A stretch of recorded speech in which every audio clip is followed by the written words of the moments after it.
I've gathered fairly rugged sticks, nothing too punky and rotten and nothing too wispy and bendy.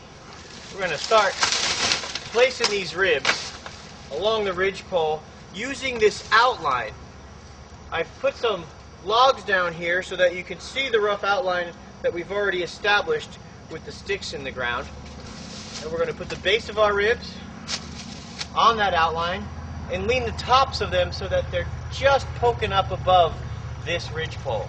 We don't want the ribs to create an X over the top of the ridgepole, because if you have a prolonged rain, a good soaker of 2-4 days long, what's going to happen is your debris is going to get saturated, and instead of the moisture running off the outside along the ribs, it's going to collect like a funnel inside the ribs, wrap around your ridgepole, and drip right into the center of your chest or between your eyes. So to avoid that, avoid what we call Xing. It's okay if one leans over and one doesn't. We just don't want a lot of X's going straight down the spine of our shelter. Now, sticks like this with the fork in it, they're still good to use. What I like to do is break them off. They're about the right length here. And put them where they'll still support your ridgepole without poking you in your own ribs in the middle of the night. And that's one other thing. Every branch that I tried to pick, I'd make sure there was no little sticks hanging off the sides of them so they would poke you as you rolled and tossed in the middle of the night. When you get in and out of your debris hut, these little twiglets, if you will, can really do you some damage, causing lots of scrapes and abrasions. The last thing I want to talk to you about as I'm laying these down is, notice how I'm not laying them side by side airtight. Think of a shower drain. All the hair that accumulates in that shower drain doesn't all fall through the holes, nor will the debris you put on this debris hut if you have your ribs spaced about 1.5 inches to 3 inches apart. It's not a critical thing to have them laying side by side real tight. In fact, that's not the preferred method at all. Think of the extra amount of material you're going to have to gather and the amount of time you're going to have to use to gather it. Remember, we're all about efficiency here. Normally, I'd put ribs on both sides, but for this video, we're going to make a cross-section debris hut so you can see just how the debris is placed on top of these ribs and what the inside is going to look like as far as how much debris goes inside to keep your body off the ground such that you're warm enough in really cold temperatures. Hey, I got my rake. Remember my rake? We're going to be scraping up debris right now, but before we start, there's some things I want to share with you. Head game number 1 to keep yourself alive. You want to gather debris from as far away from your shelter as possible and work toward your shelter. The reason? We need a lot of debris. And the more you gather, the more tired and discouraged one tends to become. So by the end of that trail of gathering debris, when you're pretty near tuckered out, the debris you still have to gather is right close by, and you don't have to go scampering far off to get it. What I like to do is start from the downhill side and work my way in a spiral all the way around, slowly raking and coming in, hauling debris as I go, until we have enough debris. Now, how much is enough? Well, a rough guideline is to add the debris, and this is another head game, at the feet first until it's chin high. Now, why is this a head game for your survival? It's easy. Most of the debris you gather, well over 60%, is going to be at the foot area.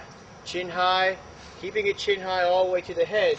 You can see the slope of this ridgepole makes it so that you have less debris here, again, when you're tired to gather, than in the beginning when you started putting it out here. These little tricks add up to a lot of energy saved, and they help to see you through a completed shelter.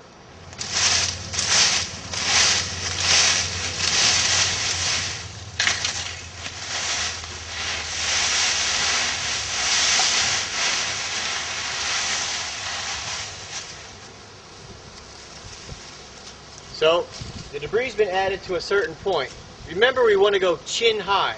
Well, if I were standing, this would come to right about here on me. We're not quite there yet. But because we're building a cross-section of a debris hut for this video, we can't go any higher without having this other wall. We're going to take this time to explain how to stuff the inside and how much debris you need. I'm going to crawl inside right now.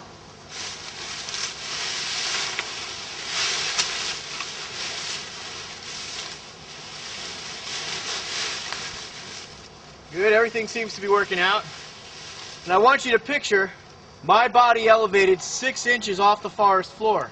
In order to do that, we need to stuff right up to this ridgepole with debris, get in and compress it, and then stuff it a second, maybe even a third time.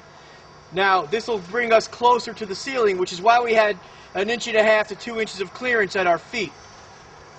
We're going to stuff that with debris right now. So, the inside has been stuffed multiple times.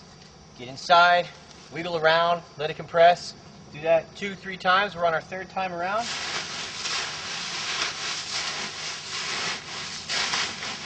You want to pick out as many of the little twigs as you can. Remember, these things are going to start poking at you in the middle of the night. Go for the driest, fluffiest stuff. Try to avoid this stuff right here. Go inside.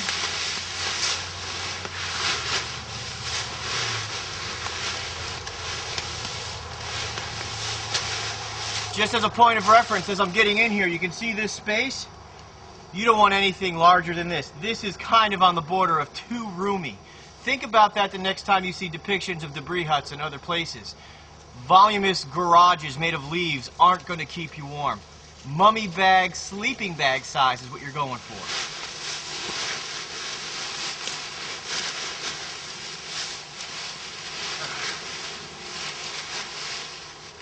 There we go. We're going to minimize this space by putting sticks into the debris on both sides once this wall is done. And inside that triangle of space, you guessed it, we're going to cram more debris so that the dead air space inside this shelter is from my thumb to my chest. That'll keep me warm and toasty to well below 0. We're going to add the ribs to this final wall. Again, real time, you'd be doing this before any debris touches this thing. And then we're going to complete this wall. Now, just to recap, this debris should be up to your chin. Although as it stands now, with over 2 feet of debris for most of this shelter, it can shed a 5-gallon bucket of water. In fact, in our courses, that's how we test the student debris huts. Someone's inside. We finished our wall.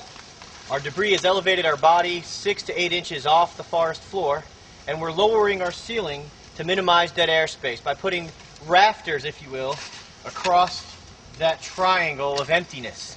Now, the height of the rafters is probably going to vary by individual. Mine end about knee high or kneecap high, so that here I am at 6 foot tall, 200 pounds, and my door opening is just below my kneecap in height. That's how tight you want your debris hut door to be. So we're going to put one of these last rafters in. Again, right through the debris hut wall. These go back all the way to about waist high. And then we're going to cram those with debris. Now there's debris all the way back to my waist inside this shelter. It should take quite an effort to get in as well as out of your debris hut.